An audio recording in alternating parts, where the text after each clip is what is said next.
مشكلة كبيرة جدا تبناها محمد الخامس بعد كده، وكان لي شرف ان انا اكون اول واحد عرفها. عبد الناصر شكل وفد رسمي لتهنئة محمد الخامس بالعودة وتهنئة الشعب المغربي بالاستقلال.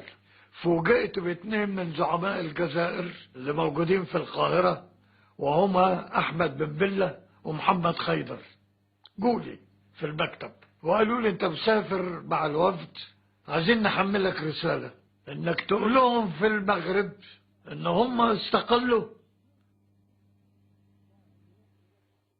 واصبح عندهم مسؤولية انهم يساعدوا الجزائر في استقلالها. الى ان وصلنا المغرب قدمنا التهاني، وقرر الملك ان يوزع علينا اوسمة مغربية تحية وتقدير. فلما جاء يقلدني الوسام فوجئت بجلالته بيقول لي عبارة: احنا ليس لدينا وسام يساوي ما بذلته من جهد مع ثورة المغرب. انا وجدتها فرصة وتجرأت وقلت له: مولاي الملك، انت عندك وسام كبير انا عايزه. قلت له: وسام أن تساعد المغاربة الجزائريين. فوجئت بالملك بيرد علي على ما أذكر وقال لي: أنا رجل مؤمن وأعلم أن الدين أول شيء يدفع عند توزيع الميراث على الوارثين. وإننا نطلب في هذه الساعة من شعبنا الملتف حولنا، والذي أثبت بتضحياته وكفاحه معنا مقدار تعلقه بالحرية واستبساله في سبيلها، أن يشاطرنا الليلة ونهار غد في الإعراب عن تضامنه وتأييده للشعب الجزائري المكافح في سبيل حريته واستقلاله، فيدعو له في أعقاب الصلوات ويبذل ما يطيقه من المساعدة المادية والأدبية لتخفيف آلامه وأوصابه بواسطة مؤسسة التعاون الوطني وفي نظام، ذاكرا أن كل ما يعمله في هذا السبيل يساعد على تعجيل حل مشكلة الجزائر ويفسح المجال لتحقيق أهداف المغرب العربي في الحرية والوحدة. في 22 من أكتوبر 1956 اعترضت المقاتلات الحربية الفرنسية في عرض السواحل الجزائرية طائرة مغربية، حيث كانت هذه الطائرة تقل ركابا استثنائيين: أحمد بن بلة، محمد بوضياف، الحسين أيت أحمد، محمد خيدر ومصطفى أشرف، وهم قادة الجبهة الوطنية الجزائرية. هذه الطائرة كانت وجهتها تونس، وتفسير ما حدث سيأتي على لسان بن بلة وما قاله في محضر الشرطة. اسمي بن بلة محمد، أحمل جواز سفر مصري باسم مزين محمد سعود، وأحمل كذلك جواز سفر مغربي باسم غرباوي محمد بن عبد السلام المزداد بتاريخ 1926 بمدينة الدار البيضاء، وأعمل كميكانيكي. أنا أحد قادة جبهة التحرير الوطنية بالقاهرة. تحاورنا مع السلطان محمد الخامس حول الدور الذي ينبغي للمغرب أن يلعبه كوسيلة ربط بين الغرب والعالم العربي.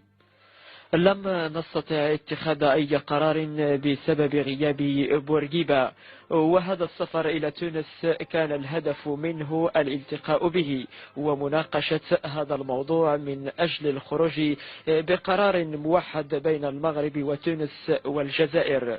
يتكون وفدنا من 5 أعضاء، وقد قدمنا إلى هنا عبر طائرة تجارية مغربية. وكانت وجهتنا تونس، ولم نعلم أننا في الجزائر إلا وعناصر الجيش الفرنسي تداهمنا. توقيع بن بلة وضابط الشرطة صلص.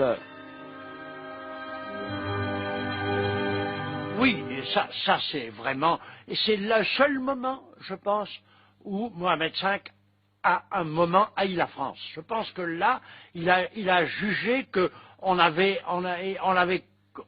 failli, on avait fait faillir à ses devoirs d'hôte, tellement sacrés en islam et dans le monde arabe.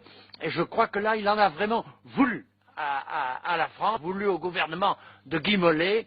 Et je pense qu'il a été vraiment reconnaissant à mon ami Alain Savary, ministre des Affaires marocaines et tunisiennes, et à l'ambassadeur Pierre Deleuze de Rabat, de démissionner contre cet acte indigne du détournement de l'avion parti de Rabat, avion qui était, je crois, qui relevait de la puissance marocaine.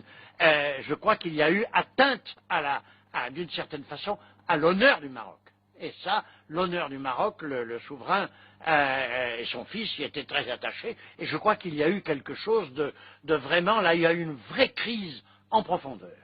Pour cet acte de piraterie, il faut pas appeler les choses par leur nom, ont bouleversé Mohamed V à tel point qu'il ne voulait plus revenir par l'avion Guerre Atlas. La révolution algérienne de ses dirigeants. Alors quelles ont été les réactions internationales à ce que vous appelez cet acte de piraterie? Ben, ça a été une nouvelle bouclier formidable. Oui. D'abord au Maroc. Ce qui était important du point de vue politique, du point de vue diplomatique, c'est la réaction très ferme, aussi bien du roi Mohamed V que du prince héritier, qui ont dénoncé. Et on ne peut pas ne pas quand même citer le fait que le roi Mohamed V a proposé de donner son fils en échange de la libération de ses hôtes, des hôtes qu'il avait reçus. Donc le roi Mohamed V avait proposé de vous échanger vous cinq contre son fils, donc vous étiez vous emprisonné à Alger, et de faire l'échange avec son fils. Ah, tout à fait, mais je crois que ce qui est important, la déclaration très forte du roi a eu quand même un retentissement formidable du point de vue de l'opinion et surtout du point de vue de la façon dont les Américains et les autres conçoivent. Parce que de tout temps, ils ont protesté contre la solution guerrière du problème algérien. Alors voilà. sur l'impact international, on va regarder justement ce que dit Christian Pineau, le ministre français des Affaires étrangères de l'époque. Qu'est-ce qu'il y avait de si grave dans cette opération? Il y avait d'abord un acte qu'aucun chef d'État français ne pouvait accepter à l'égard du sultan du Maroc. Vous étiez, enfin les hôtes du sultan du Maroc. Il vous avait prêté un avion pour vous transporter dans un endroit déterminé. Nous ne pouvions pas, sans son consentement, à moins que vous ne violiez des lois internationales ou que vous ne couriez le risque de passer à proximité des côtes algériennes, nous ne pouvions rien faire sans son consentement et le roi du Maroc ne nous a jamais pardonné cet acte, c'est incontestable. La Tunisie non plus. Bon, nous avons donc perdu de ce côté-là un certain nombre d'espoirs et nous avons mécontenté l'opinion internationale. J'ai eu des conversations nombreuses avec les Américains qui étaient absolument hors d'eux lorsque cet événement s'est passé et je dis qu'il a fortement contribué à l'attitude des Américains lors de l'affaire de Suez. Dans ce fameux DC3 détourné, vous avez longuement parlé avec une journaliste, Ève Paré-Deschamps. Vous vous souvenez de ce que vous lui avez dit? Je me suis confié en disant maintenant l'affaire de l'indépendance de l'Algérie, ce n'est plus le monopole des Algériens, c'est le Maghreb. C'est une nouvelle stratégie. Pas une stratégie qui va faire basculer le Maghreb dans la guerre, mais on était persuadé que le rapport de force changerait. Vous voyez, le général de Gaulle sait très bien pourquoi il en est venu à mettre fin à la guerre. C'est parce que du point de vue international, du point de vue militaire, les choses risquaient d'y aller. Les Français avaient peur de perdre aussi la monarchie marocaine. Vous lui avez aussi transmis quelque chose au moment où vous avez été arrêté, je crois, cette journaliste? Oui, vous avez raison. Je me suis fié à elle, je lui ai donné le document des résolutions de la Soumane. Et puis il y avait aussi, je devais faire venir un bateau d'armement des États-Unis au Maroc. Et c'est le prince héritier Moulay Hassan, auquel je me suis adressé, qui m'a dit je vous donne la licence, je vous autorise à faire ça. Alors cette fois, c'est vous qu'on va retrouver. C'était donc en 1982 dans cette émission Les dossiers de l'écran. Le Maroc n'était pas du tout, n'est-ce pas, mêlé à cette affaire. Que le SDEC ait des contacts à titre personnel, mais je crois qu'on ne peut pas douter de la bonne foi de Sa Majesté. Ceci dit, je pense que le SDEC n'avait pas besoin de complicité à l'échelon politique. Le SDEC s'était implanté non seulement au Maroc, mais en Tunisie et au Caire. Ce qu'on oublie dans la tentative de nous dérouter, c'est le fait que de tout temps, le SDEC, c'est-à-dire l'armée, a visé à décapiter la rébellion. De tout temps, la cible a été les leaders. Alors vous avez aussi beaucoup parlé à cette journaliste de la place qu'occupait le Maghreb dans votre combat pour la libération de l'Algérie. On va écouter pendant un court instant Ève Paré-Deschamps. Il y avait une atmosphère extraordinaire d'espoir. Vraiment, ce voyage à Tunis, cette conférence, pour nous tous, ouvrait la porte aux négociations. C'est ce qu'a dit M. Ah oui, là, absolument, je suis tout à fait d'accord. Tout à fait d'accord. M. Haït-Ahmed se souvient de l'atmosphère qu'il y avait à ce moment-là. Et vraiment, nous attendions beaucoup. Et en France aussi, on attendait beaucoup, je sais, de cette conférence. Le Maroc avait besoin de cette conférence, avait besoin de la paix. La Tunisie avait besoin de la paix. Ils étaient prêts à tout faire, ils l'avaient montré. Les Algériens étaient prêts à négocier.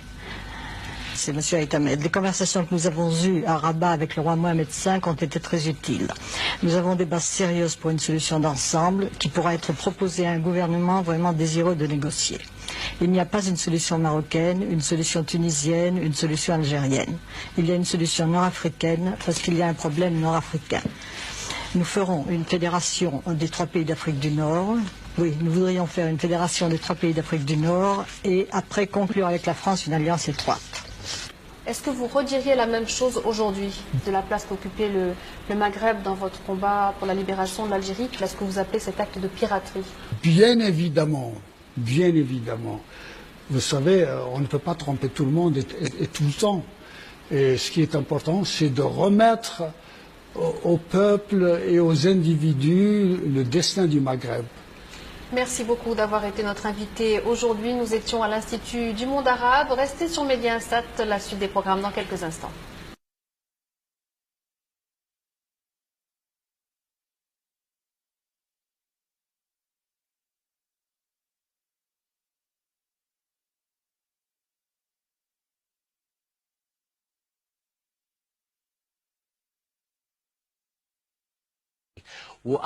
وأظن أنه الأمير الحسن هو بالتحديد من أقنع السلطان أنه يفصل، هو يركب طيارة والجزائريين لحمايتهم ولكي لا يظهروا ياخدوا الطيارة الثانية، وهذا هو التغيير الذي حصل. لكن الأمير الحسن لم يكن بعيدا على الإطلاق عن عملية خطف الثورة الجزائرية، وهو له في هذا منطق معين. لكن حصل خطف الزعماء الجزائريين وبدأ قدام الفرنساويين أنهم قدام فرصة من ذهب.